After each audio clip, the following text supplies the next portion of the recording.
Video Professor, and you are about to learn software by means of a creative new concept in the computer industry.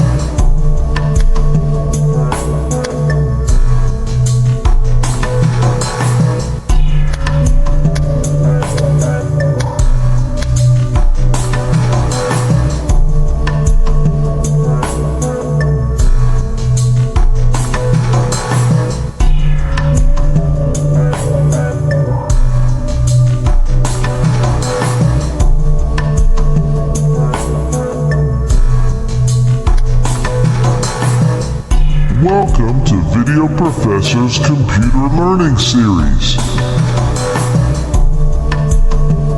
For the best possible learning experience, we recommend setting your screen to the highest available color quality.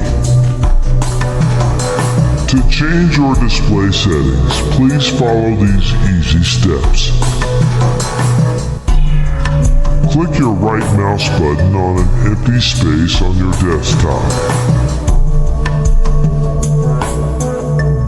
Select Properties from the menu. When the Display Properties dialog box opens, select the Settings tab. Under Color Quality, select Highest 32-bit. If 32-bit is not an option on your computer, choose the highest level available.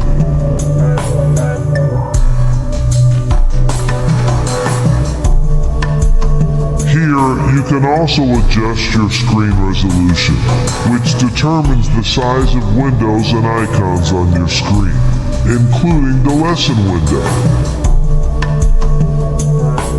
If you find that you have a problem seeing the lesson, you can return here and make the lesson window larger by clicking and dragging the resolution slider to the left. If you'd like to make the lesson window smaller so you can see more of the application you are learning about, click and drag the resolution slider to the right.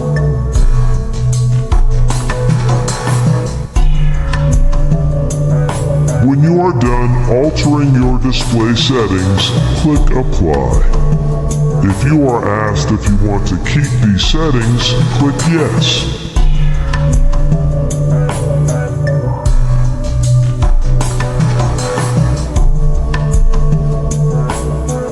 Then click OK at the bottom of the Display Properties window.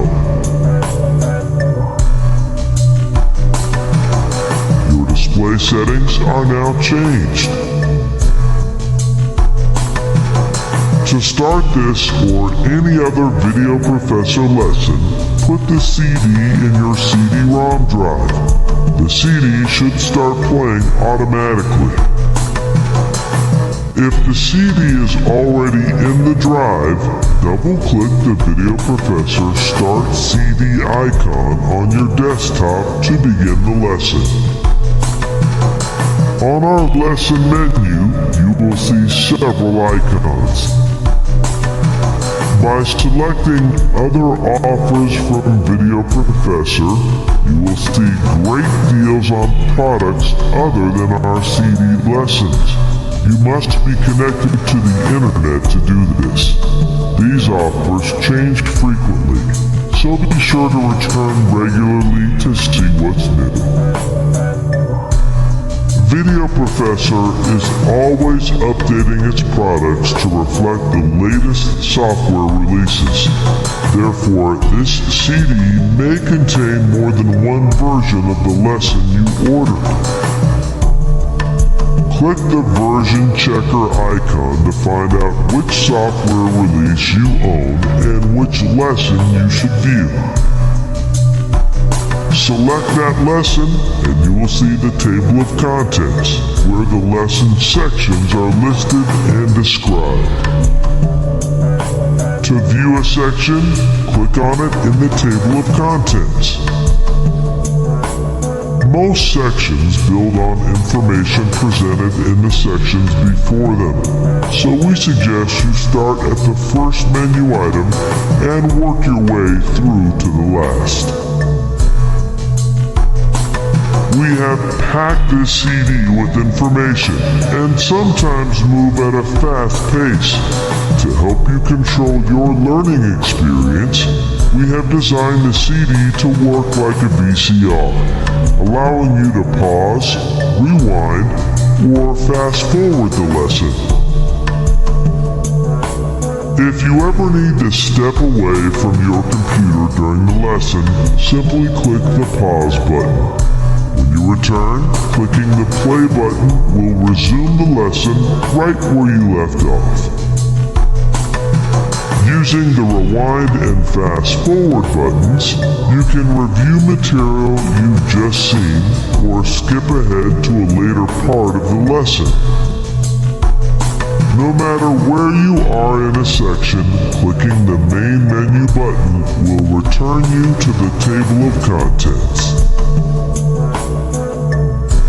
To help you see where you are in a section, we have included a progress bar with percentage markers. Simply move your cursor over the bar to view these percentage markers and click on one to instantly move to that place in the movie. For example, if you close the lesson window after viewing 60% of a section, when you restart the lesson, just click 60% on the progress bar and the section will start playing right at 60%. Your lesson window plays on top of the application window, so you can follow along step by step. By clicking and dragging the lesson window's title bar, you can move the lesson anywhere on your screen. This way, you can access every part of the program that you are working in. At the end of each section, you have the option to test your understanding of the presented materials by taking the Video Professor Knowledge Quiz. The quiz will ask you multiple questions about the material you just viewed. Click one answer for each question, and when you're finished, we'll grade your quiz and let you know how you did. Then you can view the correct answers, or, on more recent lessons, you can click the Review Answer in Lesson button to replay the relevant segment of the lesson movie. Thank you for learning with Video Professor. We hope you have a great learning experience.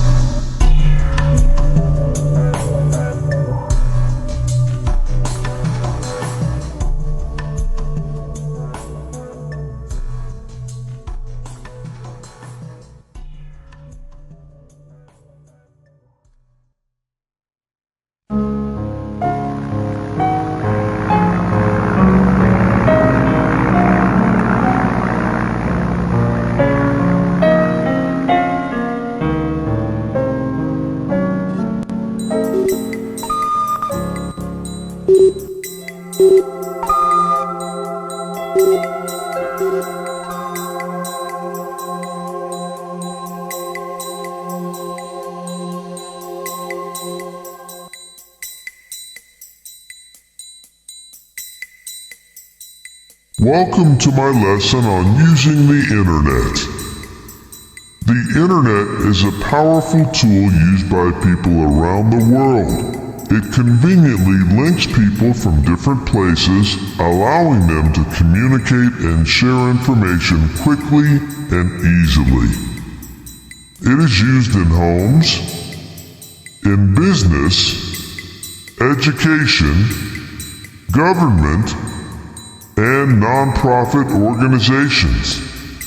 Although no one knows exactly how many people use the internet, it is estimated that there are now more than 600 million users worldwide, and that number is growing daily. In just a few short years, the internet has become a part of our world. Like the automobile and the airplane, it is here to stay. In this lesson, we'll begin with a brief history of the internet and how it works. By the time you complete this lesson, you'll know how to explore the internet and use it to find specific information. You'll learn what a homepage is and how you can personalize it to match your interests. You'll understand some of the most common internet terminology, and you'll be able to use one of the most popular features of the internet, email, to send, receive, save, and delete email.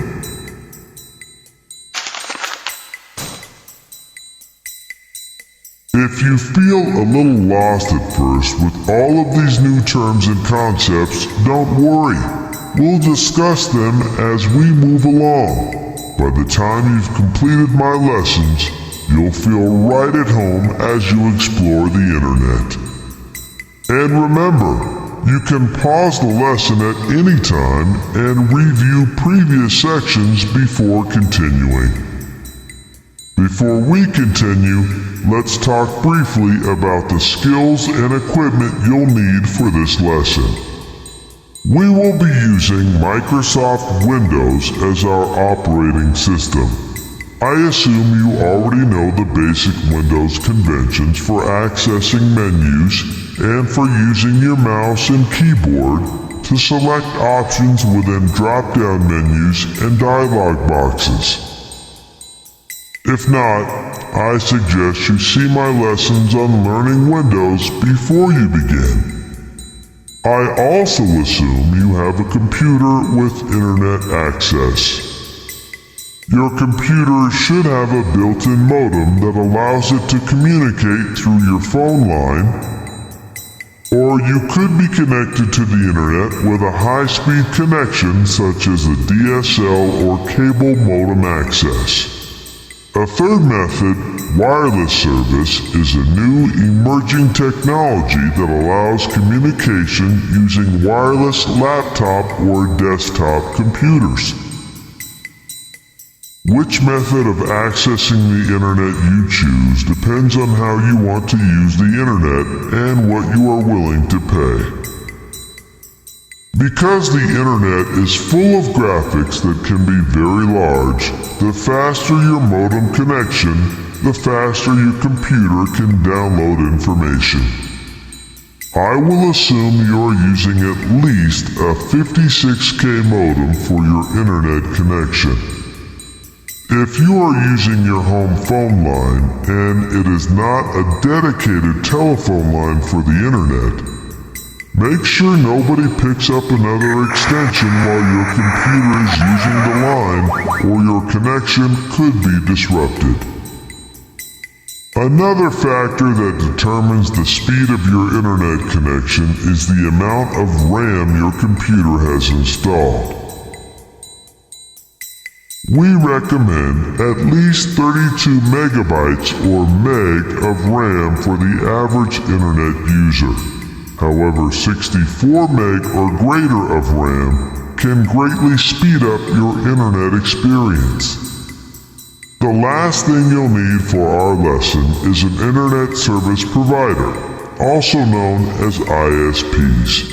These companies provide the service for connecting you to the internet. You can't access the internet without having an ISP. Since all ISPs have similar features and methods for accessing the internet, this lesson will be useful no matter which ISP you use.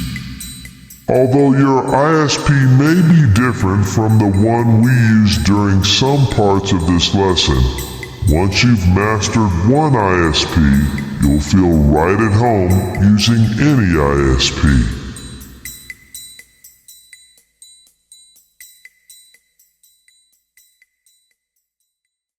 What exactly is the Internet? Simply defined, the Internet is a system of computers connected together, allowing people from all over the world to view and share information. The Internet was designed by the government in the Cold War era as a method of keeping communication paths open in time of crisis. With these paths available through telephone systems, information could flow freely even if many traditional communication systems no longer worked. Today, the Internet connects hundreds of millions of individual users worldwide. What's most important about this huge network of computers is what it does. When our computer is connected to the Internet, we can view information and communicate with people residing in our own city, in another state, or in another country halfway around the world. Today, the Internet is used in ways few people anticipated when it was first developed. Information and goods are exchanged every second of the day. Friends and relatives are communicating faster and more frequently than ever before. Business is conducted between people who've never met, and much of this business is being conducted through websites. A website is a collection of one or more files or pages residing on a computer. This computer is referred to as a server, and it can be located anywhere in the world as long as it has access to the Internet. Each website is owned and managed by a company, organization, or individual. A website where business is conducted is like an electronic storefront.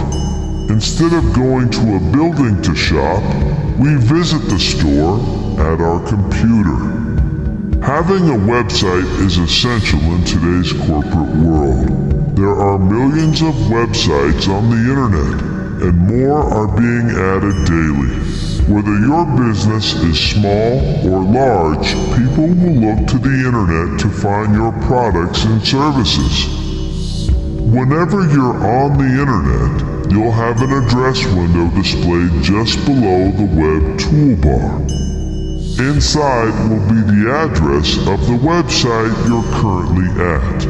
Suzanne's window is displaying the Video Professor website address.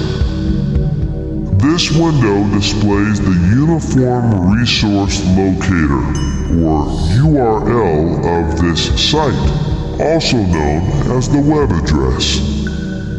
Each location we find on the web will have its own unique address. But behind the scenes, computers are talking to each other using IP addresses. An IP address is a unique address for each server on the Internet, just like your home address is unique for its location. A domain name locates the address of an organization or entity on the Internet. For example, the domain name www.nationalgeographic.com locates the homepage for National Geographic. It's easier to remember a domain name than a numeric IP address. Each domain name has 3 parts. The www in front of the name stands for World Wide Web. The word or phrase after the www is the unique name that identifies the organization. The .com extension at the end of the domain name reflects the purpose of the organization or entity. .com tells us this is a commercial website. There are many other extensions in use today, such as .edu for education websites and .org for nonprofit organizations. There are also country-specific extensions, such as .ca for Canada and .nz for New Zealand. That's a brief background on the internet and the role it plays in our world today. Even if you've never used the internet before now, chances are it has had an impact on your life.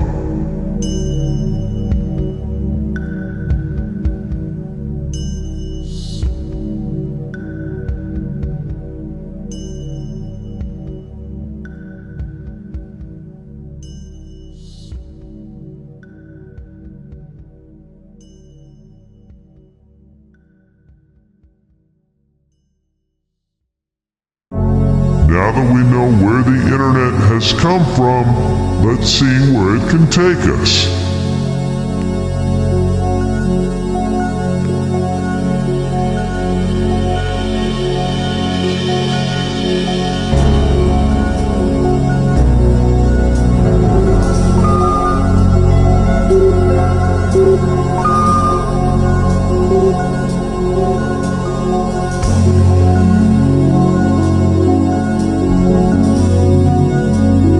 If you haven't done so yet, log on to the internet using your internet service provider. At this time, you should be at the home page of that ISP. A home page is usually the first web page visitors see when they log on to a website. Although websites can have only one page or many pages, the home page is the starting point for the rest of the website. For this reason, it's also known as a start page. A website is actually a computer somewhere hosting the information for that website. These sites can be located anywhere in the world. Viewers, because we don't know which ISP you have, we will be demonstrating a good portion of our lesson using Yahoo, one of the most popular internet services. Yahoo is easy to navigate around and anyone can access it.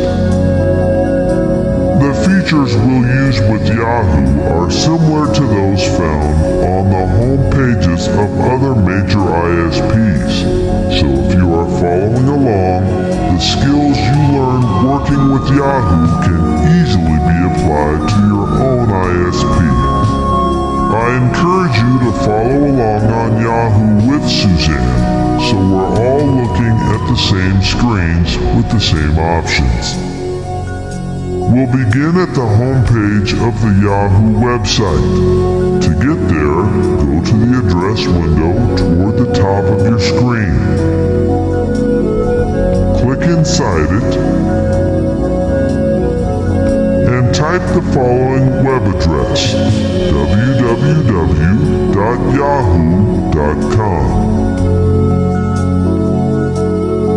Press the Enter key and the Yahoo homepage appears.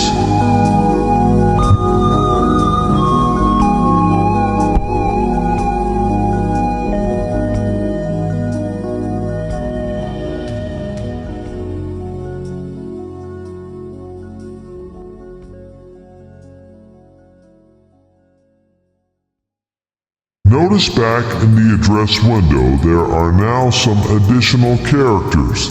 HTTP, a colon, and 2 / symbols.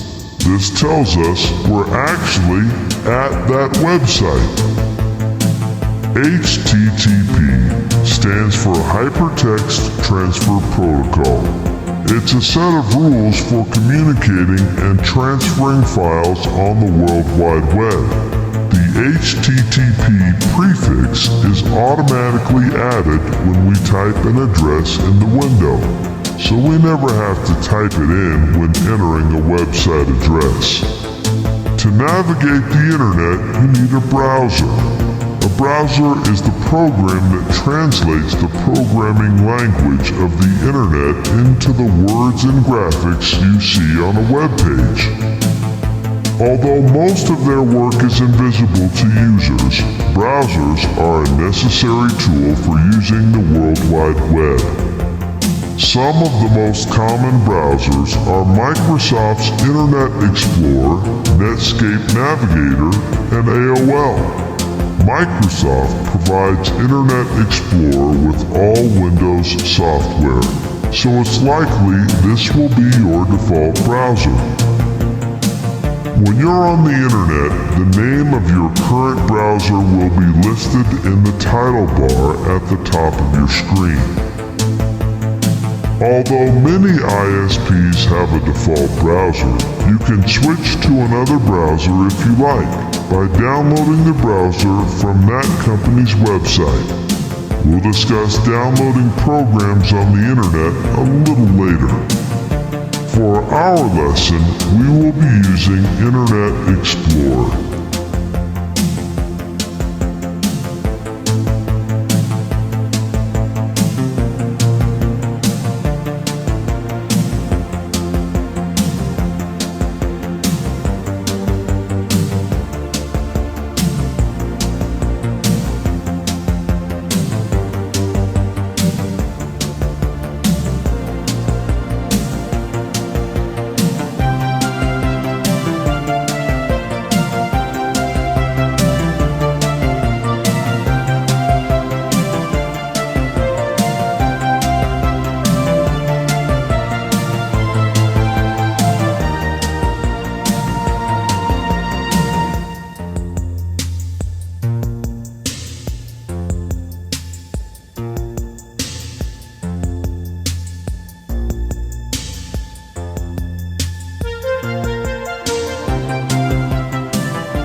Let's take some time to become familiar with the home page.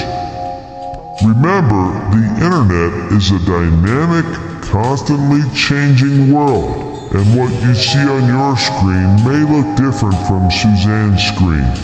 You should still be able to follow along without any problem though. The Yahoo homepage is similar to the homepage of other popular ISPs. Each of these sites lets you check your email, search the internet for information, go shopping online, read movie reviews, find tomorrow's weather forecast, read the latest news, and choose from dozens of other options. There is so much information available right at your fingertips that it's difficult to know where to begin. I should mention here that as we choose from these options, some of them may take time to download to your computer. Because we have a lot to cover in this lesson, we have edited out the time required to download a file. Remember, you can always pause or rewind the lesson at any time to allow you to follow along with each step.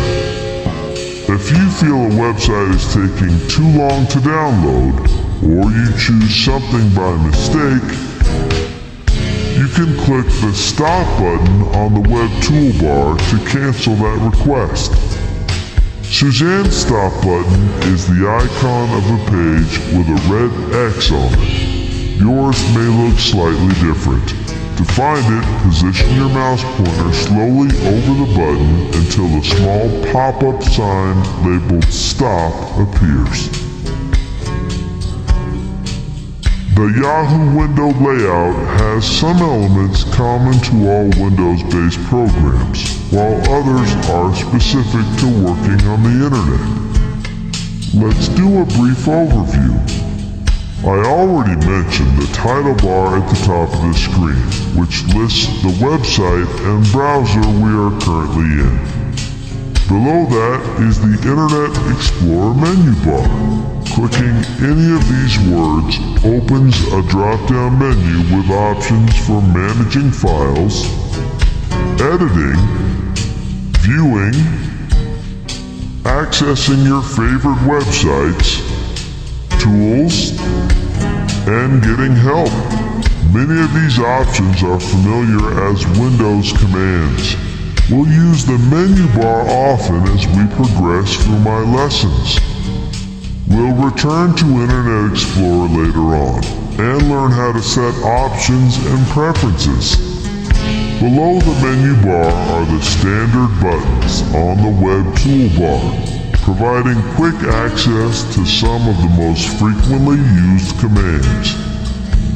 Many of these buttons, such as the back button, the forward button, and the stop button, allow us to navigate or surf the internet by moving around between previously visited sites. We'll look briefly at some of these options now and return later to see more of how they work. The refresh button updates our screen to make sure we have the latest version of the current web page. The home button returns us to our home page no matter where we are on the internet. The search button opens a box on the left side of the screen where we can type in questions, and Internet Explorer will search the internet for answers.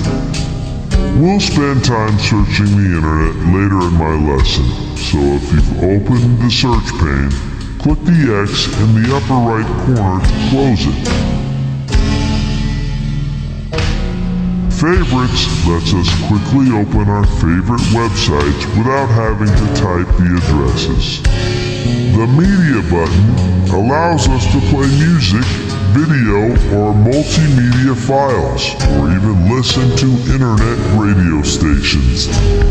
Clicking the History button opens a pane listing recently visited websites.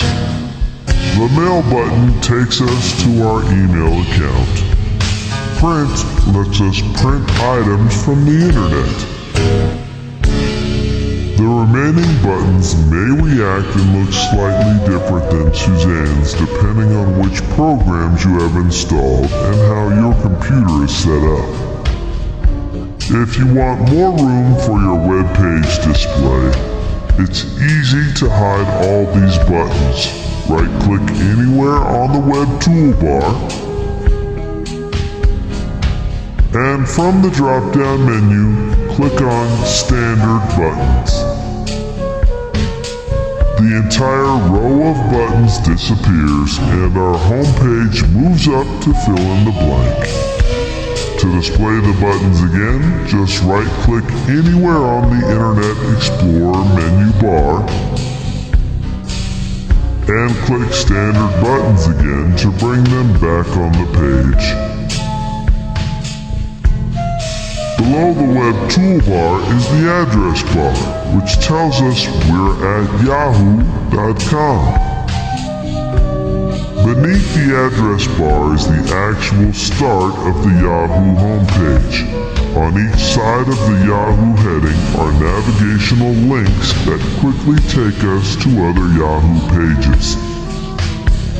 A link, which is short for a hyperlink, is a word or phrase that's electronically linked to another location on the internet.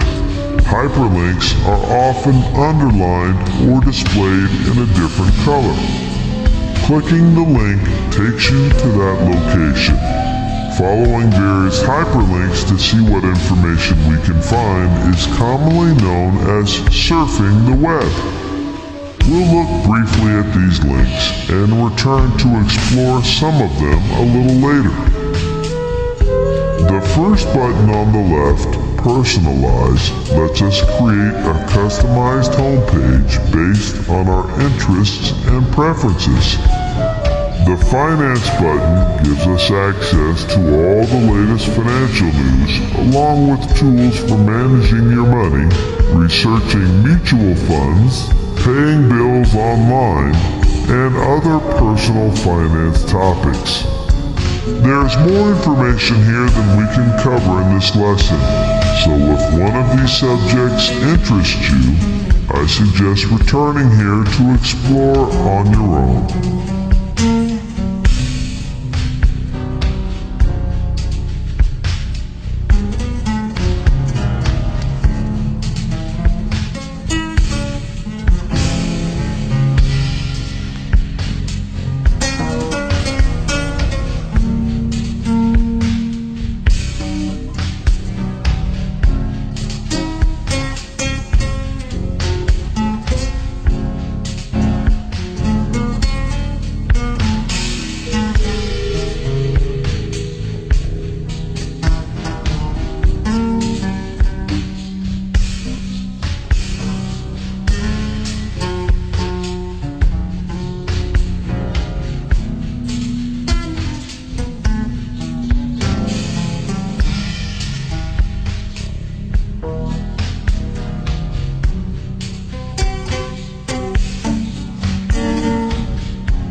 Under the Yahoo heading area is the Yahoo search field. Just like with the Internet Explorer search pane we saw a while ago, we can type keywords here on just about any subject imaginable and get results almost instantly. We'll get plenty of experience with Internet searches later in this lesson. Below Yahoo search, the page is divided into two columns. On the left, you begin to see the power of the World Wide Web. These categories can take us to a variety of topics with just a mouse click. The underlined and colored words are the hyperlinks. As I mentioned earlier, clicking these words instantly takes us to other pages or websites on the internet. And we've already seen that clicking the back button takes us from the new page back to the previous one. In this section, we can shop for cars, get a map, organize a calendar, read a movie review, research health-related issues, or look at tomorrow's weather forecast. Although a few of these links require a Yahoo account, most do not, and clicking them takes us right to that page. With so many possibilities, we could spend all day browsing these links. I suggest you come back on your own and explore the ones that interest you. Next is a link where you can make Yahoo your homepage. We're going to do that for this lesson, so we'll all be looking at the same screens as we move forward. You can change it back at any time. Click that link,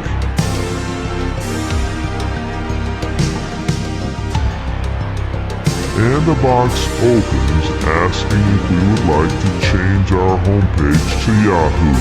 Click yes. Yahoo is now our default homepage every time we log on to the internet, regardless of which ISP we have. Before we continue, I'll show you how you can set your homepage back. Go to the menu bar at the top of the screen, and click Tools to open the drop-down menu. Click the last item in the list, Internet Options. The Internet Options box should open to the General tab. In the top section labeled Homepage, the address field should already be selected. Delete it and type in the address of the website page you want for your homepage. You don't have to type in the http://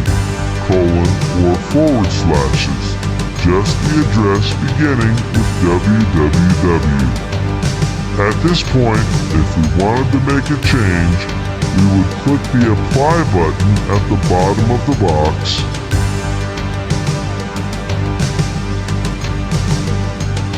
and click OK to return to the page we just left.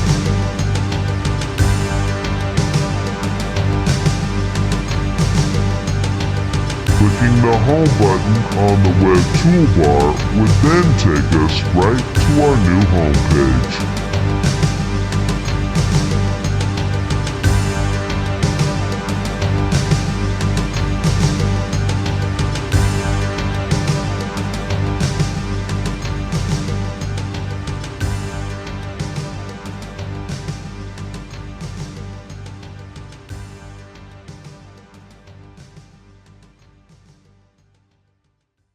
Moving down the page, you may see an advertisement or a feature story under the links. Since ISP homepages change daily, your Yahoo page will look different than Suzanne's. Next is a set of links for Yahoo services, such as website hosting and selling things online.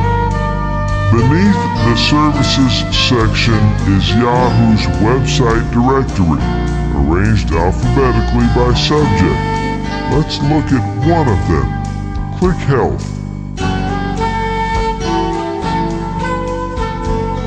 And we get a page listing dozens of health-related categories. The number next to each one indicates how many subcategories there are under that topic. Click the First Aid link.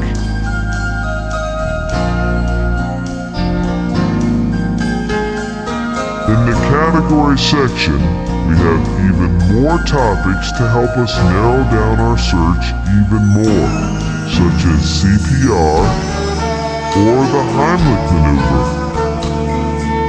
The Site Listings section are actual articles on a variety of first aid related subjects. To the right is Sponsor Results, which is reserved for businesses who pay to list their products or services related to the search. In the Site Listings section, find a link that sounds interesting, click it, and we're taken to a website or article on first aid. You may notice, as we move around the internet, the address bar displayed a new address for each location. Often, when we're looking for information on the internet, we need to click from link to link to get to our final results. But with so much data available at our fingertips, the effort is well worth our time. And compared to the time spent leafing through stacks of books or magazines, it's a pretty quick search. Let's return to the home page. We have two ways to get there. We can either click the home page button, or we can use the back button to click back through the pages we've visited until we've returned to the home page.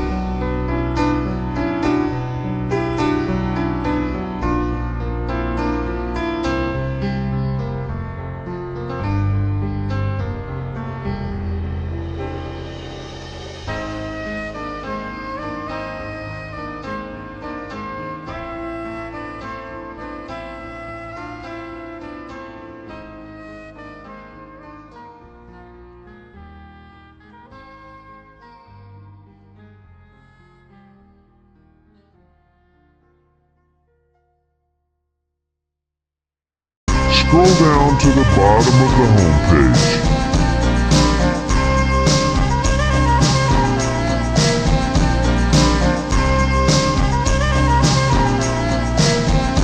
Here is a list of Yahoo sites for foreign countries, as well as for several U.S. cities. The More Yahoo section has even more links to various subjects, services, and features. At the bottom of the screen is another search field, and links to Yahoo information. Scroll back up to the top.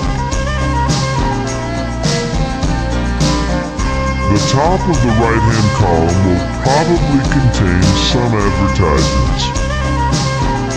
Below that, depending on the setup of the Yahoo page, are boxes containing the day's top stories,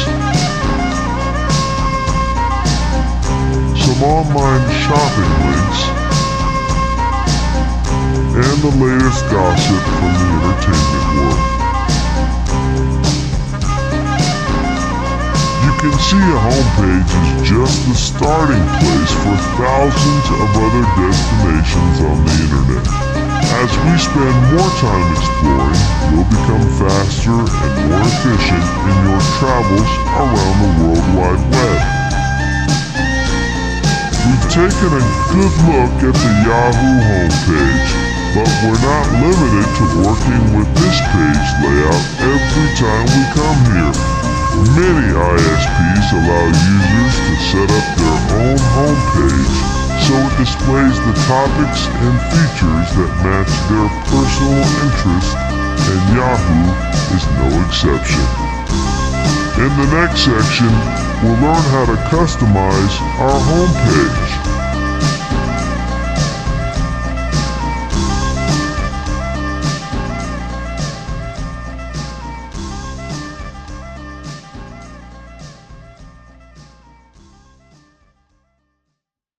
The home pages of internet service providers are designed to give customers the best the internet has to offer. From shopping and news to education and entertainment, there are millions of internet sites available at our fingertips. In my last section, we explored the Yahoo homepage and looked at some of the categories and links. Let's dig a little deeper and learn how we can customize the homepage to match our preferences. Although we'll use Yahoo for this lesson, most ISPs will allow you to personalize their homepage. If you use another ISP, I suggest following along with us for now using Yahoo and applying those skills to your homepage later on.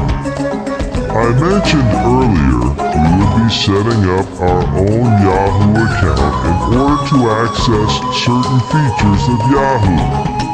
Personalizing our homepage is one of those features. Let's do that now. In the top left corner of the Yahoo window, click the Personalize button. It has the word My on it. The My Yahoo page is where we choose the options to customize our homepage. But before we can do any work, we need to set up an account so we can sign in. Find the sign-in link at the top left corner of the page and click it. It's under the Welcome to My Yahoo greeting. Here's the sign-in page. Since we don't have an ID, we won't be able to sign on yet. Under the heading New to Yahoo, find the Sign Up Now link and click it. This is the sign-up page for new accounts. Each field must be filled out before we can get a Yahoo account. The first section is for entering your first and last name. Go ahead and fill in those fields.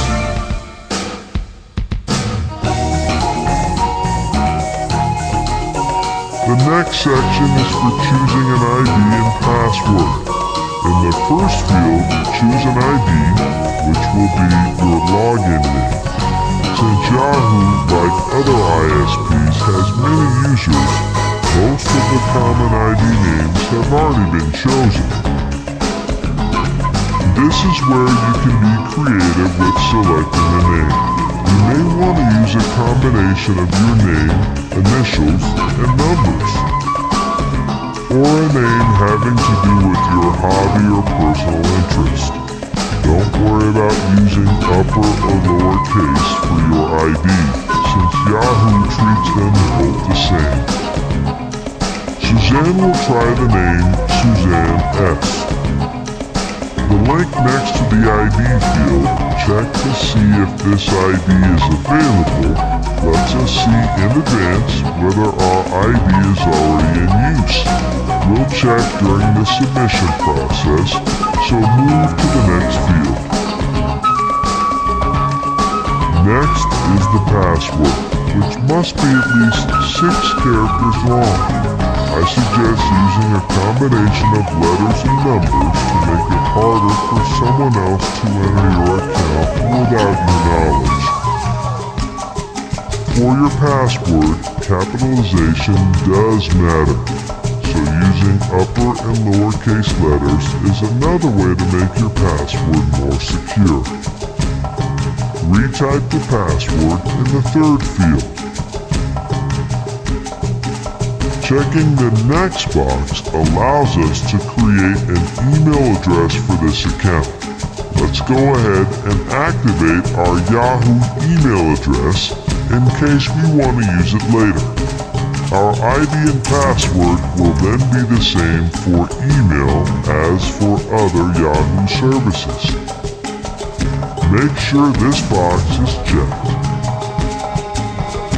The following section helps Yahoo to verify your identity. You'll be asked these questions if you forget your password or if you need help with your account.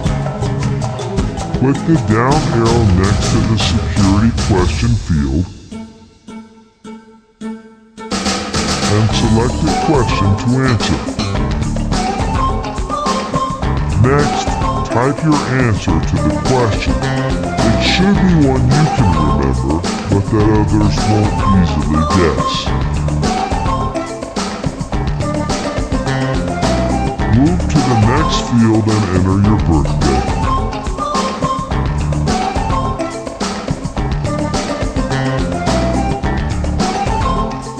The last field here is for an alternate email address. If you already have an email account, enter the address here. Yahoo will use it to send account notices and information such as new password requests.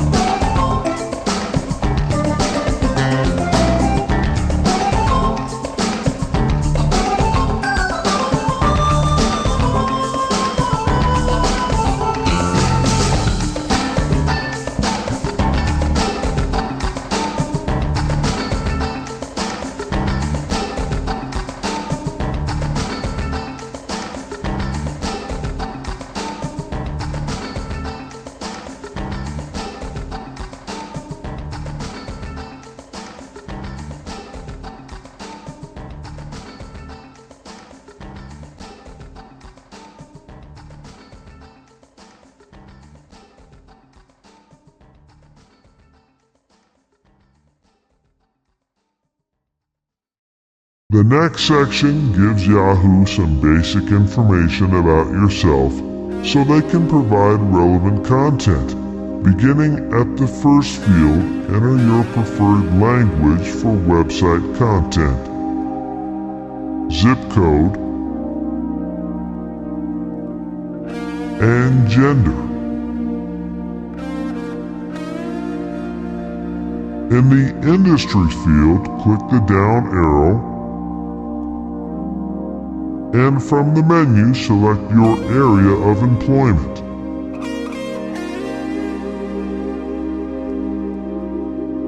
In the title field, choose a job title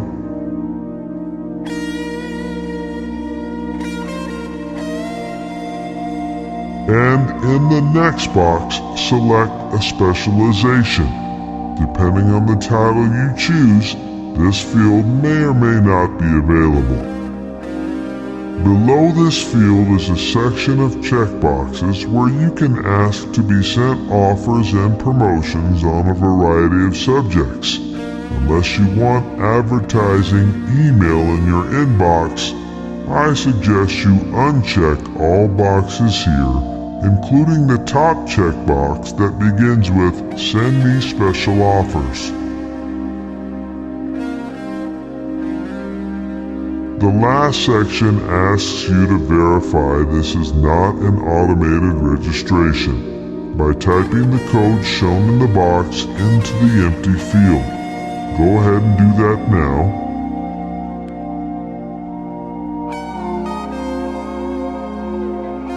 And when you're done, click the button labeled "Submit this form." It looks like someone has already taken the name Suzanne S., so we need to try a different one. Suzanne, in the field labeled Yahoo ID, try a new username. Yahoo may ask you to enter another code here. If it does, type in the new code. And when you're done, click the Submit this form button again. It looks like that was a good name choice. Registration is complete, and we now have a new Yahoo account.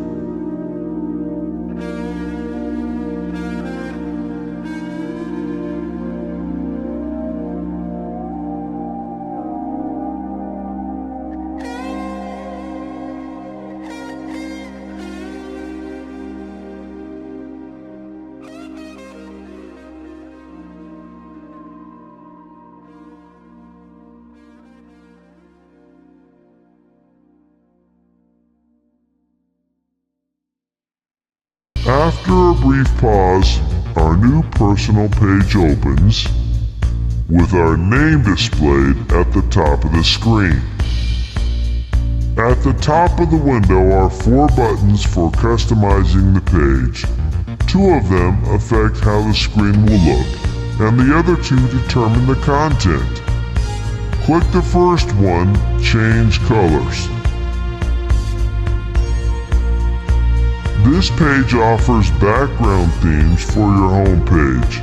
The theme directory on the left side contains dozens of choices, as well as a colors-only option for changing layout colors. Click it.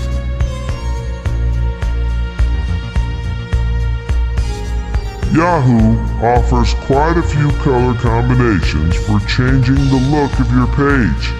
Scroll down to see some of them.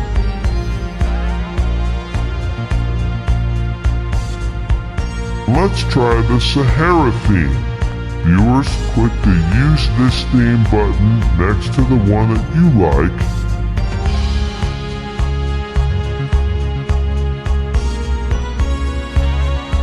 And we're taken back to our home page with the new color scheme applied. Click the Change Colors button to return to that page. Find the holiday category from the theme directory and click it. Here are some themes based on holidays. Again, clicking Use this theme would apply the new theme to your My Yahoo page. Click the Choose Content button at the top of the window. This section lets us choose up to 20 different content subjects for our page. We can also personalize the name of our page using the Page Name field. Click 3 times in the field to highlight it, and type in a new name for your page. It will appear at the top of the page when we're finished. Suzanne, let's name your page Suzanne's Yahoo. Scroll down the page and you'll see numerous topics available for displaying on Yahoo's homepage. A W next to the topic means it will display as a wide module on your screen, while an N means it will be a narrow module. Click a checkbox to add a topic you'd like to see on your My Yahoo screen, and uncheck any you'd like to remove. Remember, there's a maximum number of 20. Suzanne's choices reflect her interest in news headlines, the stock market, health issues,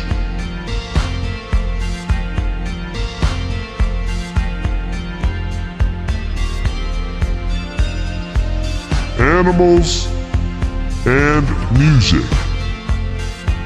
Make sure you click the box next to TV listings under the entertainment section. We'll be working with it a little later. Click Finished when you are through making your selections, and click the Change Layout button.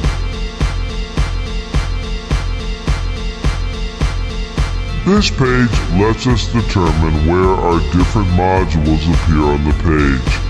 The selections from the Choose Content area are listed here, and the personalized name we chose a moment ago now appears above our column. A button toward the bottom left corner of the page lets us select a 2 or 3 column layout. The default is 2 columns, so we'll leave it. We have a narrow column and a wide column for our page, and we can switch the position on the page by clicking either of the 2 Move Column buttons below the columns. Health is pretty important to Suzanne, so she's going to move it up so it appears at the top of her page. In the wide column, click to select Health Features, and use the up arrow key to the right of the window to move it up under Headlines.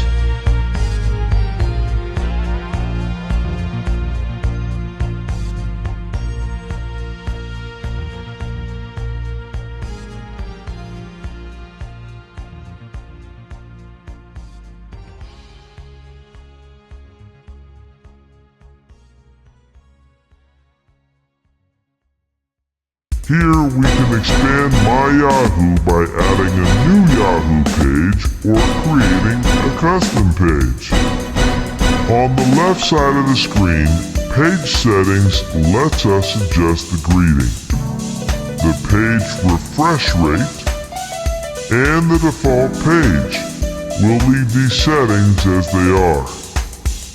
In the middle of the page, we can choose from some of Yahoo's preset pages created around subjects such as your finances, technology, or sports. If one of these looks interesting, click the radio button to select it. Suzanne will choose the Health and Fitness page. Move to the selection labeled Build My Own Page and click Make My Own. This page will look familiar since it's the same one we used when we chose our content. But instead of adding to our home page, here we can name and build a second page using up to 20 of these content modules. The home page and the health and fitness page are enough for Suzanne, so click the back button to return to the previous page. If you'd like to create a page, feel free to pause the lesson here and do so. From the personalized page, click the Finish button.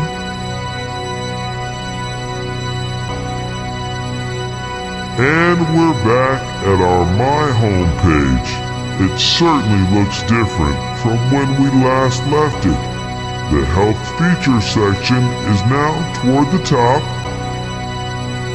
The Message Center is at the bottom. And the color scheme has changed. Also, some of the Yahoo sections, such as Services, have moved, and the Shopping section at the top is gone. The bar containing the customizing buttons now has tabs for creating new pages and Suzanne's Health and Fitness page. Clicking one of the tabs will open that page. If we do create new pages and name them, we can open them from here.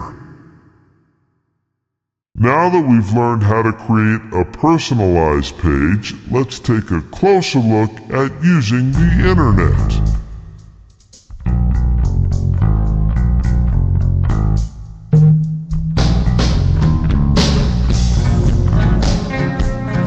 One of the most powerful features of the internet is the search engine.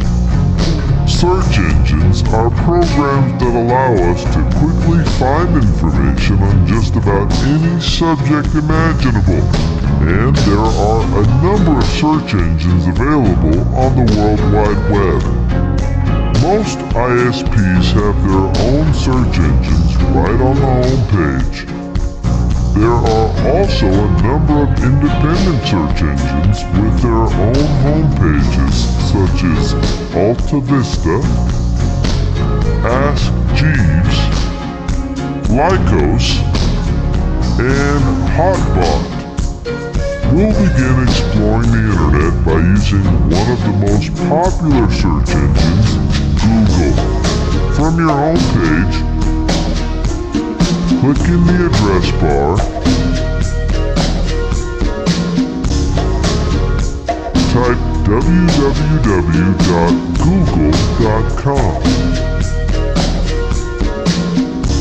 and we're instantly taken to the Google homepage. Under the Google title are buttons for doing different types of searches.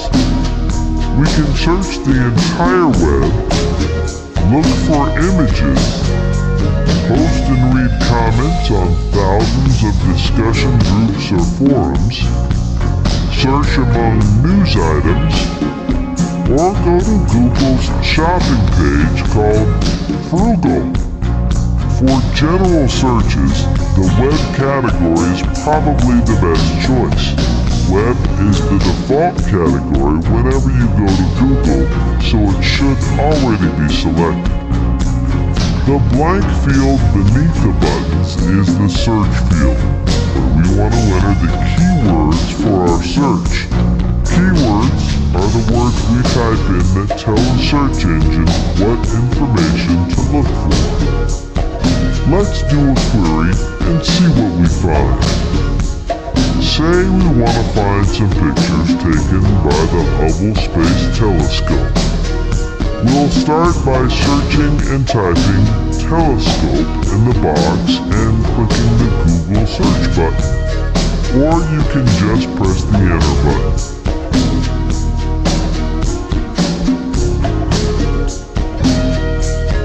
The Google search engine now begins looking through the entire web for pages dealing with telescopes. It doesn't take long before the search is complete. Here are the results of our search. In a matter of seconds, Google browsed the internet looking for matches to our query and reported back its findings. This page displays the first 10 or so telescope-related websites. In Suzanne's search, Google found over 3 million pages containing the word telescope. That's a lot more than she needs, but it demonstrates the power of a search engine.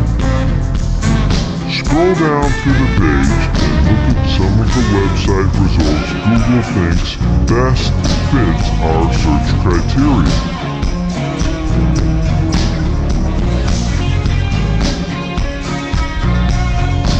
The titles at the top of each website section are hyperlinks, with short descriptions of the websites themselves.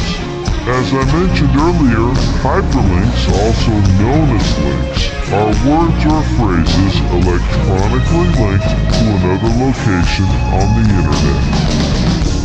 Below each description is the web address for that site. Scroll down to the bottom of the list of sites and click Next. Here are the next 10 results of the search. We could keep looking through the results by clicking Next, but browsing through hundreds of pages to find what we want is not very productive. We need to be more specific with our search request to see if we can narrow down the results. Go back to the search field and type Hubble,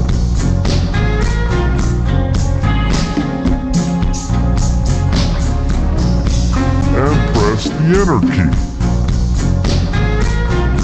Well, that helped a little, but the search engine still returned well over 1 million websites for our new search. Suzanne, scroll down until you see the link titled The Best of HST. Once you find it, click the hyperlink.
This site contains some of the best images from the Hubble telescope. Click any of the links in one of the columns. After a short download, we get a great picture taken from the Hubble telescope. If we're looking for specific pictures, we could narrow the search again by entering the name of a specific galaxy. Or we could use another feature of Google that makes it such a helpful search engine. Let's try that. Click the back button. We're taken back to the list of Hubble images. Click the back button 2 more times. And we're back at the Google homepage. At the top of the screen, click the second tab labeled Images. This causes the search engine to search only for images based on our search words telescope and Hubble. Instead of receiving a list of links and text, this time we receive 20 images with the name Hubble in them. This is a great tool to find images of specific items. We've seen a number of ways to search for information and images on the home page. And trying different search engines while using the same keywords can often give different results. But no matter which search engine you use, your results will depend on how specific you are when entering keywords. For example, typing in the word Hawaii will give you much more general search results than entering the words hula lessons in Hawaii. If Suzanne's retriever needs a bath, she might try Dog Grooming Denver.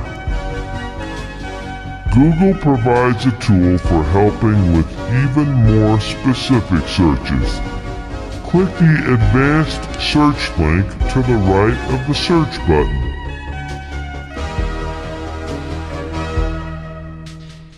The Advanced Search page lets us narrow down our search by telling Google to look for results containing all of the words listed here, an exact phrase, at least one of the words listed, or without one or more of the words listed in the field. This reduces the number of results in our search, saving us time and bringing us more relevant information. As you try different search engines, use words that describe what you are looking for. 3 or 4 keywords will narrow your search, save you time, and make you a more efficient web surfer. Now that you're more familiar with browsing the internet, feel free to return and spend some time researching your favorite subjects.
Let's go to a website with something for everyone. Click in the address window and type www.weather.com.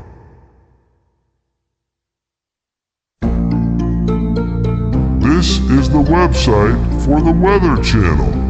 It's a great place for finding current weather conditions and forecasts around the world. Click in the field labeled Enter City or US Zip. Type Dallas and click the Go button. Apparently, there's more than one city named Dallas. The first one is Dallas, Texas. Underneath the city name, we can choose from a number of weather reports. Click the first option on the left, Current.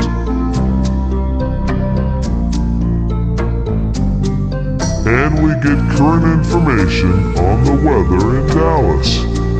There's even a way to tell weather.com to remember your location, so you get your local weather whenever you come here. On the weather.com navigation bar, just below the web address bar, click the button labeled My Page. You'll find it on the left side. This Preferences page lets us set up a personalized weather page, beginning at the top section and working down the page. Enter your zip code or city name,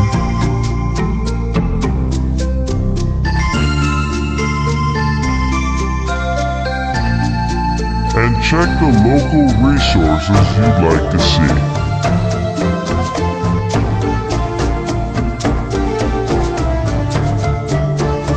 Click Continue when you've made your selections. That's all there is to it. Here's our weather page, complete with the local forecast and the preferences we selected. From now on, to get to your personal weather page from your computer, just go to weather.com and click the My Page button. However, this method will work only when you're logged on using your own ISP account, because weather.com has recorded your preferences using something called cookies. I'll talk more about cookies and how they work a little later. Our personal weather site can be pretty handy for planning vacations, business trips, or what to wear for work tomorrow. This is definitely a website worth coming back to.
In the process of exploring the internet, you'll discover websites you want to return to time after time.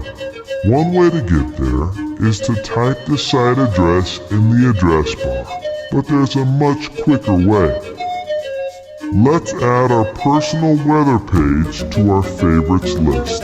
Click the Favorites button on the web toolbar.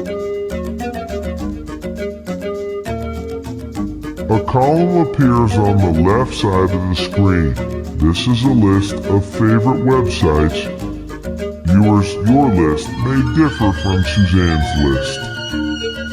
Click the Add button at the top of the list to open the Add Favorite box.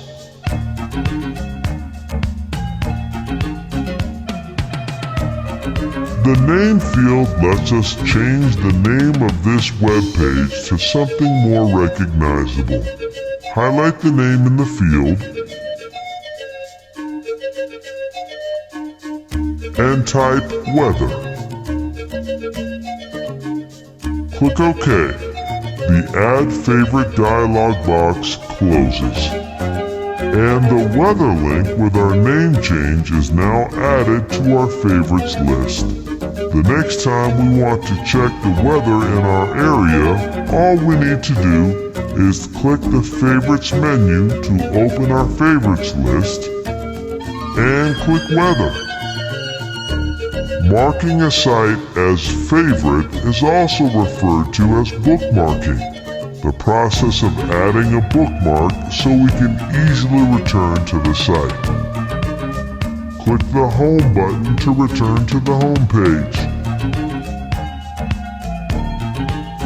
And click the X at the top of the Favorites box to close it. Another way to access your favorites list is to click the Favorites menu on the menu bar. This brings up the same list as the one we saw in the Favorites column a moment ago.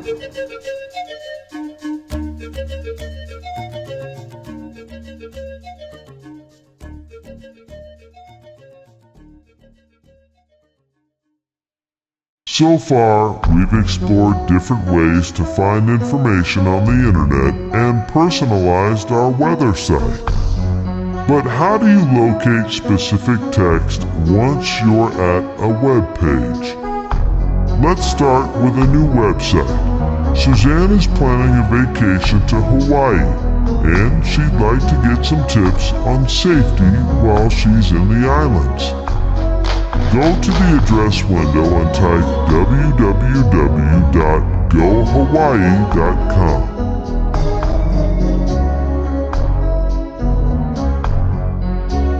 Here's the homepage of a website that helps visitors plan trips to Hawaii.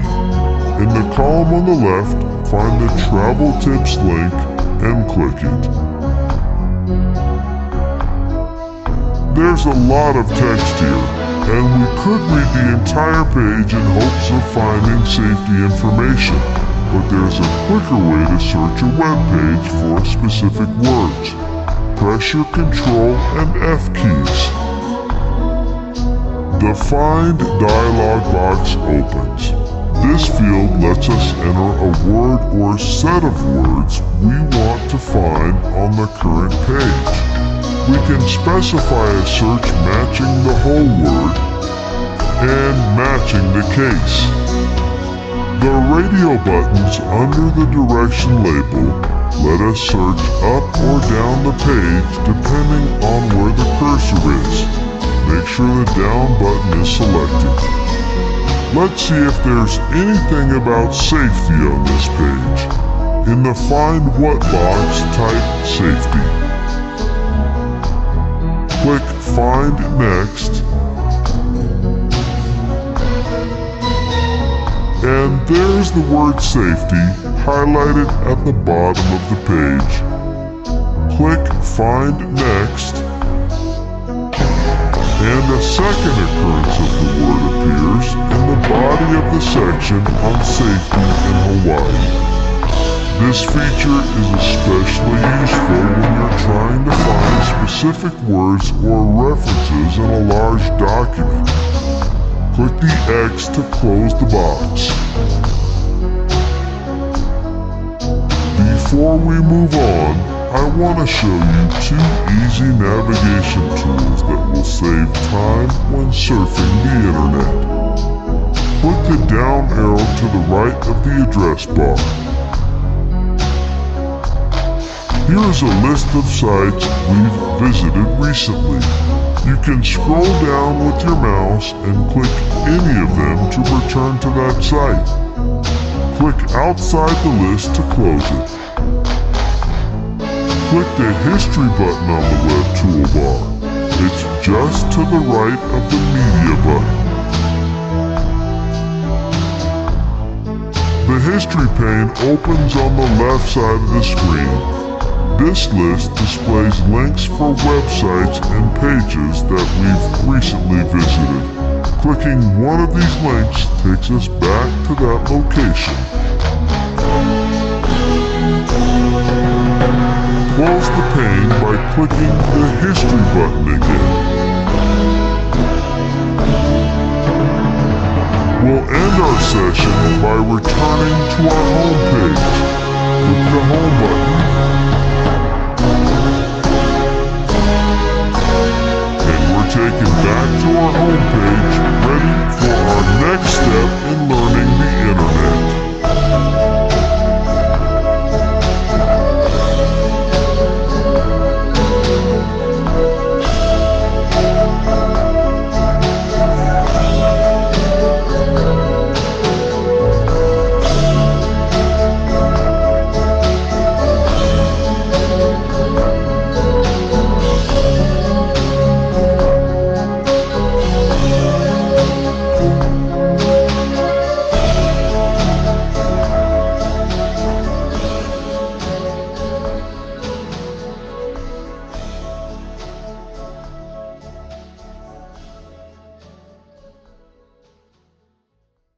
Email stands for electronic mail, and it's how we send messages as well as computer files over the internet.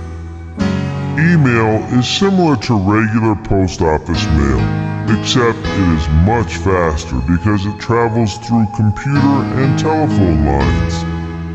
You can send email to anyone in the world who has an email account. Most ISPs offer email services where you can choose a login name and password, establish an account, and send and receive email. Most ISPs include email accounts as part of their paid subscription. When you signed up with your ISP, you probably received your own email account and chose your personal login name and password. For this lesson, we're going to use Microsoft's Outlook Express to learn about email. Outlook Express is one of the most popular email programs in use today.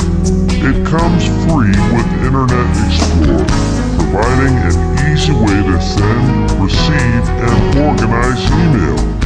And since it's used by so many people in business and for personal use, Outlook Express is a great program to become familiar with.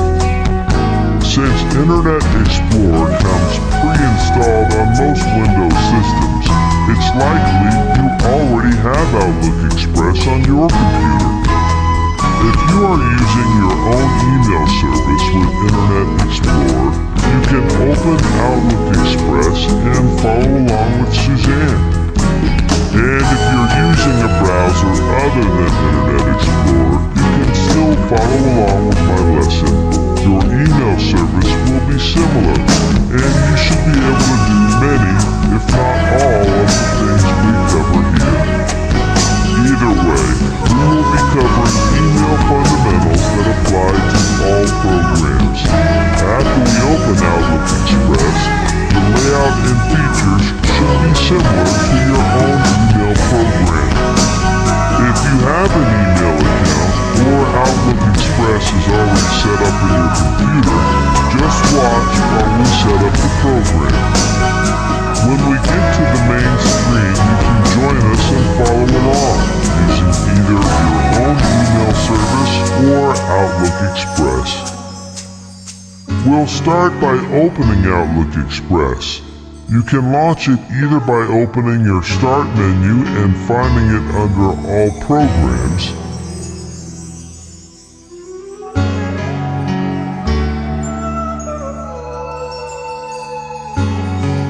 or if the Outlook Express icon is on your desktop, double-clicking it from there. You will get a message asking if you want to make this mailbox your default. Click No. If this is the first time you've opened Outlook Express on your computer, an internet connection window opens at this point, asking for your name. If you've used Outlook Express at your computer previously, you won't see the window, and the program will automatically open. Just sit back and watch the next few steps until we get to the main screen. If you don't currently use it though, and you want to set up an account, I'll briefly go through the steps for doing this. Enter your name in the display name field, and press Next. The email address box appears. In the blank field, enter the account name you received when you signed up with your ISP. Suzanne has an account with Video Professor, so she will enter this account name. This will allow her to use Outlook Express to read, send, and manage her Video Professor email. Press Next. Your ISP will give you instructions on how to complete the fields here, as the information will be different from Suzanne. Suzanne will use the information given to her by her ISP. Pause the lesson here if you need more time. When you are finished, click Next.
Outlook Express main screen.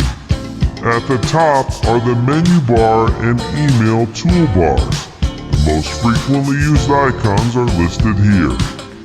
The area along the upper left side of the window is the Folders view. There are several folders listed, such as our Inbox, our Sent Items folder, and the Deleted Items folder. The first folder, labeled Outlook Express, should be selected. If it's not, click to highlight it.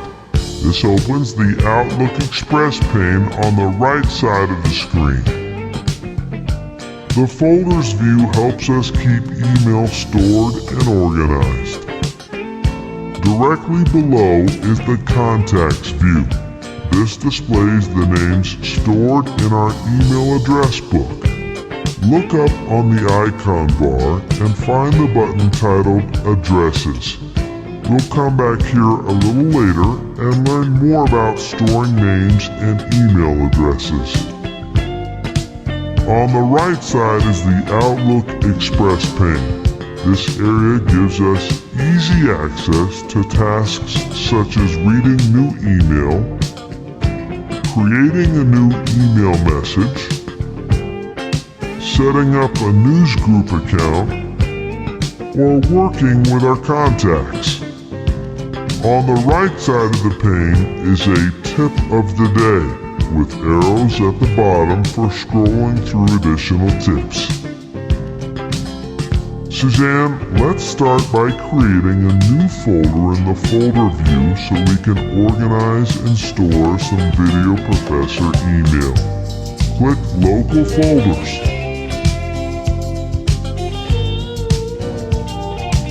This view displays our folders, and from here we can easily add folders. Click File on the main menu toolbar. The first option on the drop-down menu is New. You'll see an arrow pointing to the right, which indicates a sub-menu of options is available. Hold your cursor over New, and the submenu opens. Select the folder option and click it. We now have a window titled Create Folder. Type Personal as the folder name and click the OK button. Look back at our list in the Folders column, and there's the new Personal folder.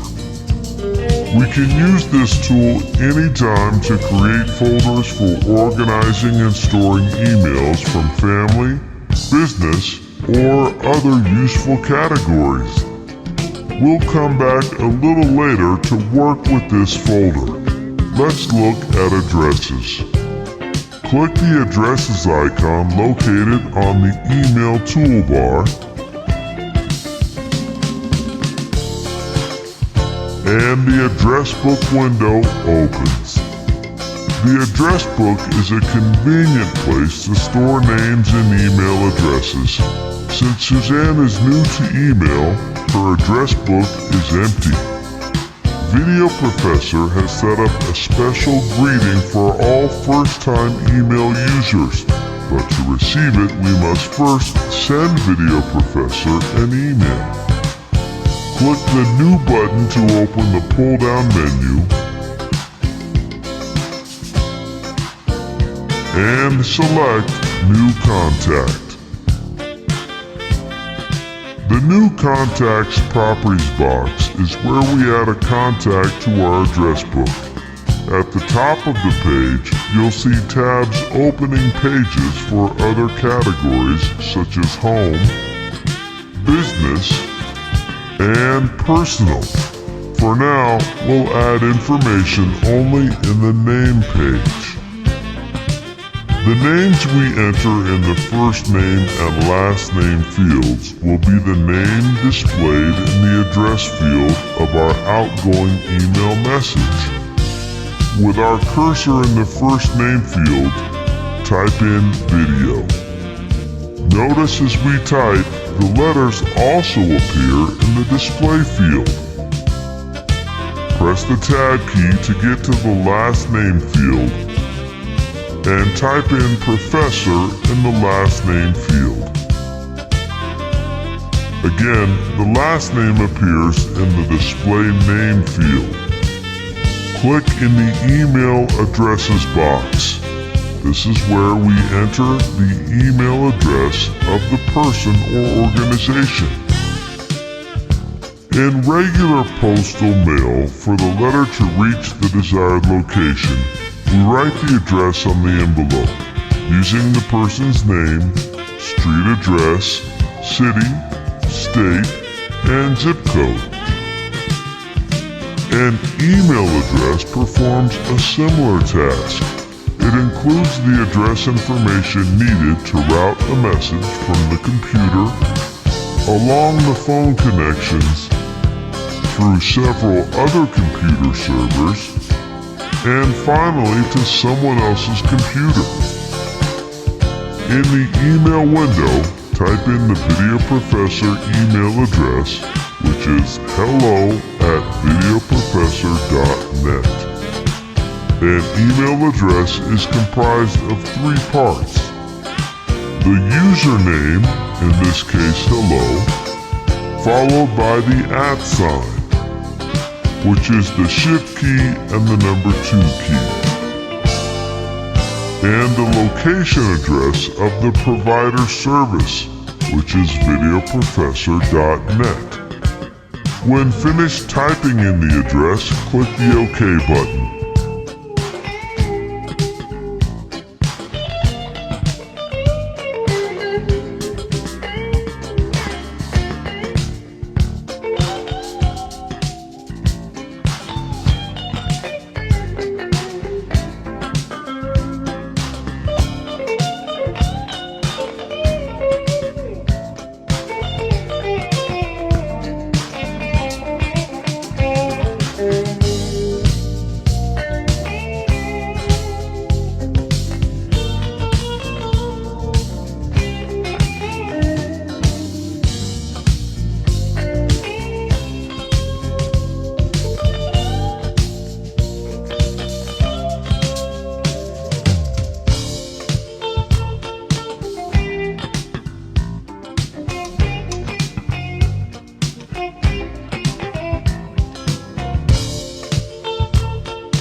The window closes and we return to the address book main page. Video Professor is now under the name heading and hello@videoprofessor.net under the email address heading. Double-click Video Professor in the address list. The Summary tab page opens with the same tabs we saw earlier. Click the Name tab, and here's the information we just entered. We can come here anytime to edit or add information to this contact. Click Cancel, and click the X on the address book page to close it as well.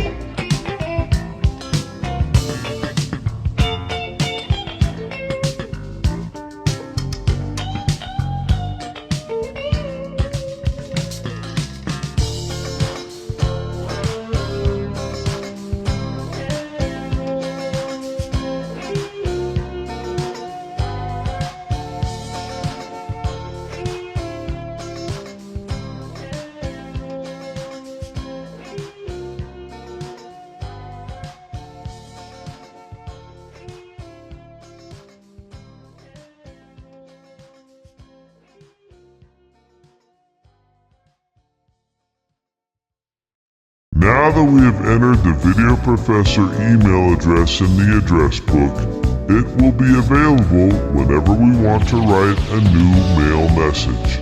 Let's do that now. Click the Create Mail button on the email toolbar.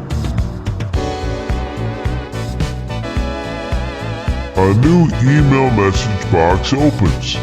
Click to maximize the box to full screen if necessary. The To field is where we enter the destination address of our email. There's more than one way to place the address in the To field. If the address is already in our address book, simply start typing the name of the person in the To field, and Outlook Express will automatically put the address in for us. If you want to send email to a new contact that isn't in your address book, just type the email address for that contact in the To field. We will add that contact to the address book in a minute. Another way to select the name is by clicking the To button next to the blank field. This opens the Select Recipients box, where you can choose from the contacts in your address book. Select the Video Professor name in the address book, and click the To button to move the name into the To field. Under the To field is the CC field, which means carbon copy. This field sends a copy to anyone we think should see the email. Under the CC field is the BCC field.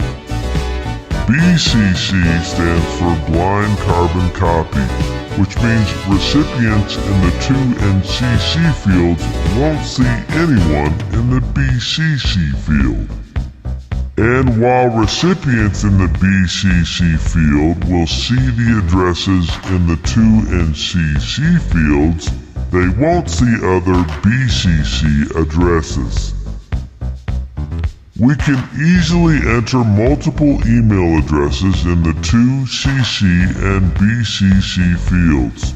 They just need to be separated by a semicolon or comma. Let's send a copy of this email to ourselves. Right now, your address is not in the list, so we will need to create it. Click OK.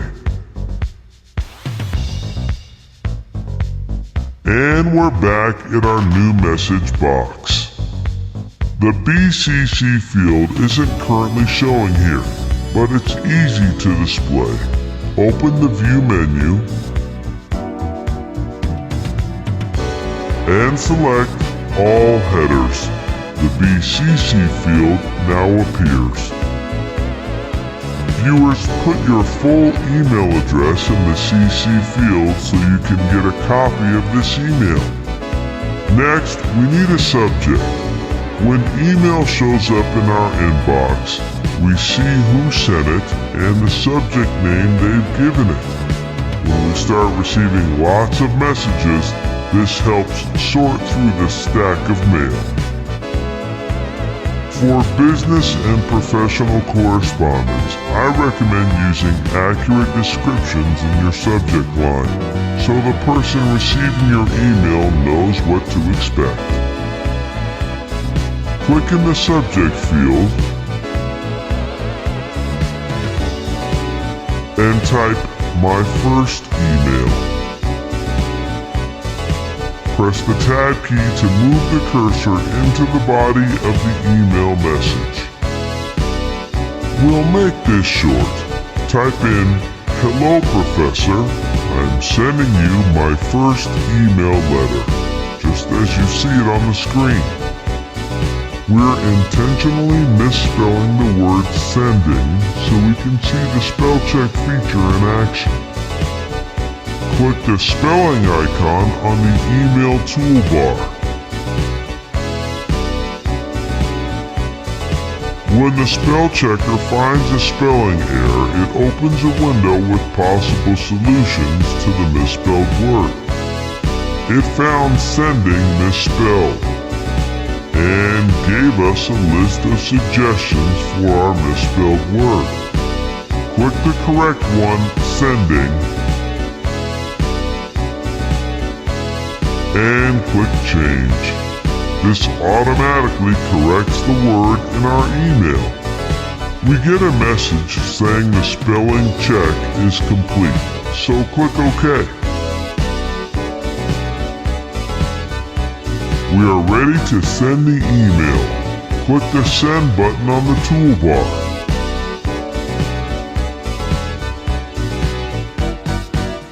Congratulations! Our email is on the way. That's all there is to it.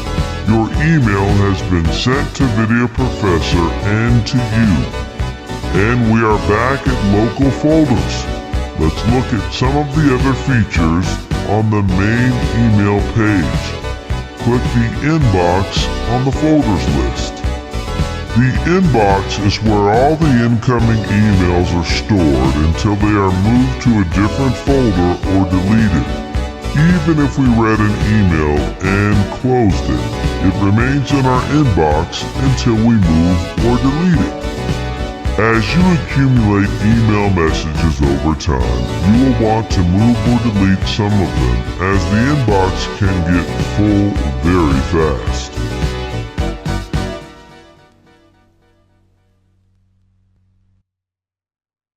To delete an email from your inbox, click the email to highlight it and press the delete key. This sends it to the deleted items folder. You'll probably want to review and delete items from here fairly often, so you don't take up valuable hard drive space. You can always restore messages from the deleted folder and return them to your inbox. Just click the message you want to restore, and while holding the mouse button down, drag it toward the inbox folder in the folder list column. As soon as the inbox becomes highlighted, release the button and the email automatically drops into the inbox. The Outbox temporarily holds our email messages until they are completely sent. Big files can sometimes take a while to leave the Outbox, so don't exit Outlook until the message is sent. The Sent Items folder keeps a copy of the emails we sent out until we delete it or move it to another folder. You'll probably want to delete sent items from time to time as well, unless you need to keep a record of them. The Drafts folder is where unfinished email messages are stored until they're ready to send. If you're in the middle of composing an email and you need to leave it until later, just close the email box using the X at the upper right corner. You'll get a message asking if you want to save changes to your email. Clicking Yes puts the email into the Drafts folder. You can return to it later by opening Drafts and clicking the email to continue working on it. Finally, we have our newly created personal folder to store our personal mail. Let's see if our email greeting has come back from Video Professor. If you're following along with me, the time it takes for your mail to arrive will vary, but it should not take more than 10 minutes. We can speed up the process by clicking on the Send Receive button on the toolbar. It looks for any new messages we may have received. Look at the Inbox folder. It has a number next to it indicating how many new messages we have. Click the Inbox folder if it is not already selected. We see both emails are located here, the greeting from Video Professor, as well as the carbon copy you sent to yourself.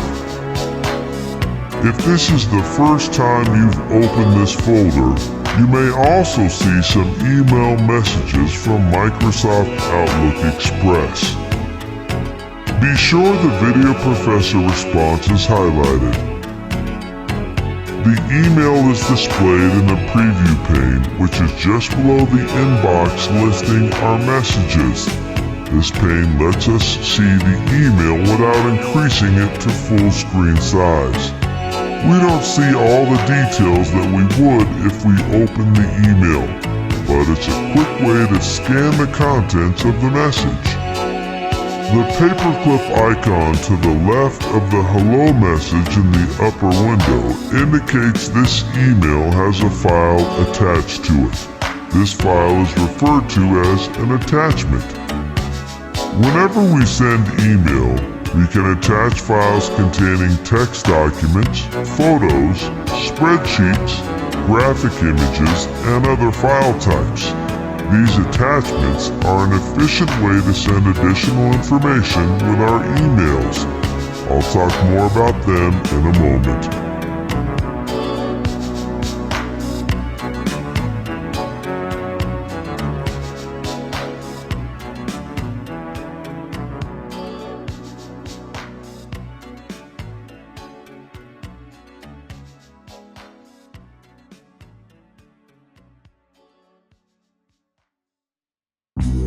Back at our greeting email from Video Professor, the attached field below the subject line tells us the name and size of the attachment. Close the email message window by clicking the X, and we're back at our original view. Attachments are a great way to exchange files between you and a client, a friend, a family member, or anyone you correspond with. However, there is a limitation.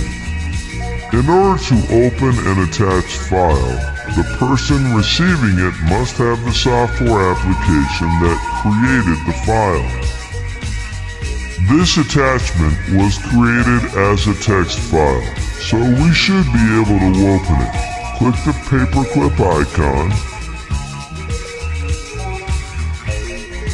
and from the drop-down list, click the attachment name. The attachment opens on our screen. This is a much easier way to send information than having to type out this document. We'll return and learn more about attachments a little later. I want to add a word of caution here. Be careful when opening attachments, especially from people you don't know. They can be used to place viruses or worms on your computer, causing all sorts of problems. If you know the person who sent the attachment, it's probably safe to open, but even that person could be a victim of a virus attack, and their email to you was automatically generated by the virus. After reading the opened attachment, click the X to close it.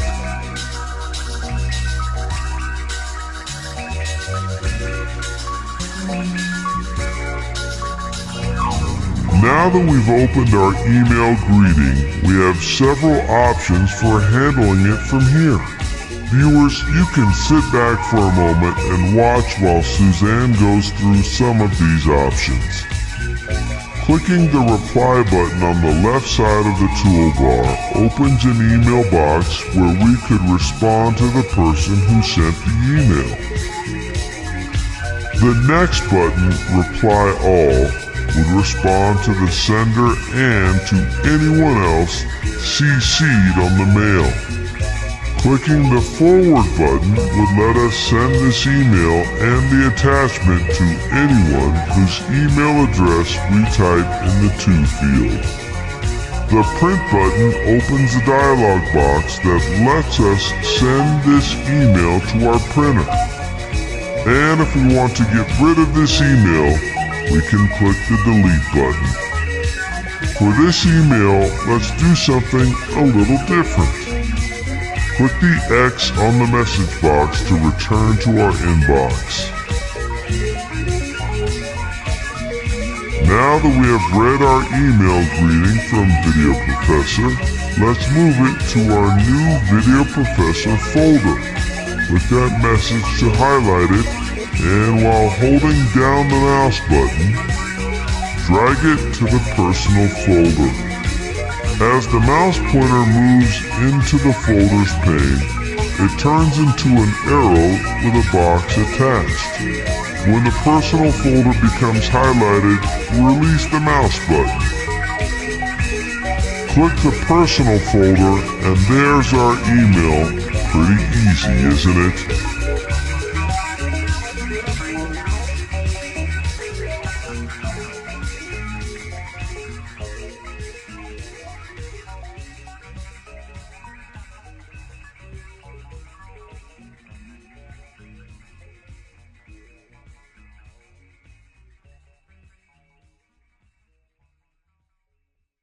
Now go back to the folder list and click the deleted items folder.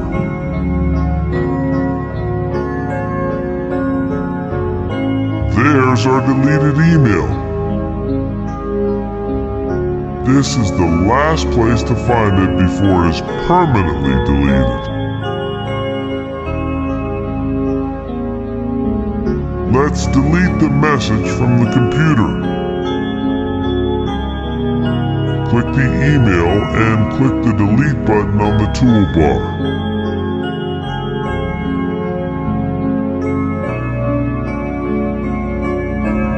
Or just press the delete key on the keyboard. A window opens, asking if we want to permanently delete this message. Click yes.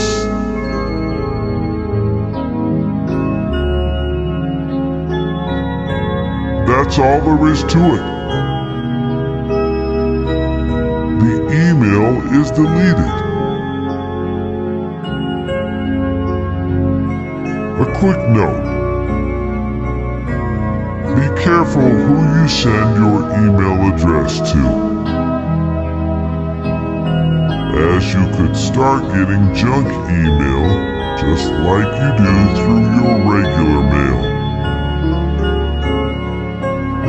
We'll talk more about online privacy and avoiding junk email a little later.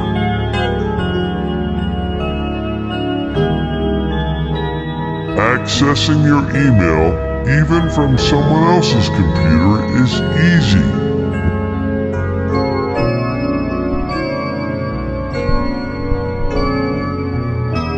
Connected to the internet, go to the website of your email service.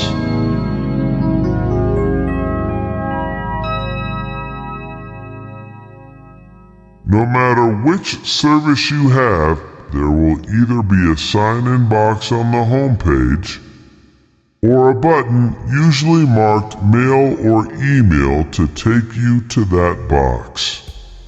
Just type in your screen name and password, click the sign-in button, and you're there. As you begin receiving more email, you may find the ones that are organized and well-written are easier to read. While we're free to be creative in our emails, many people find that concise, clearly written messages are more acceptable for business and professional correspondence. That concludes my first lesson on the internet.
We've learned the fundamentals of the internet, how to search the web, and how to send and receive email.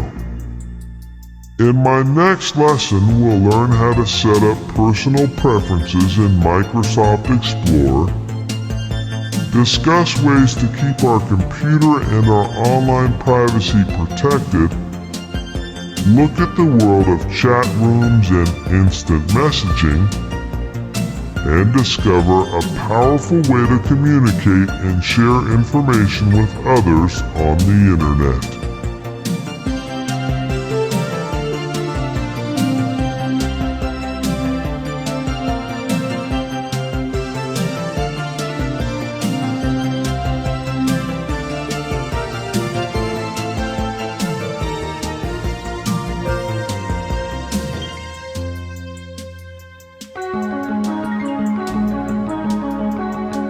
Thank you for being such good students.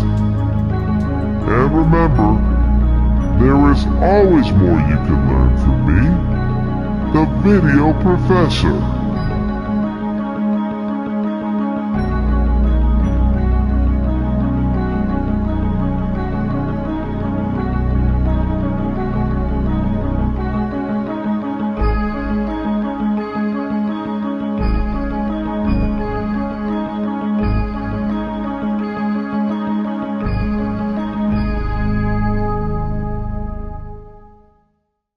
Thanks, Professor. You really make this easy to understand. And thank you, Pam, for being such a great student. On the screen now are some other tapes available in my series. For now, happy computing.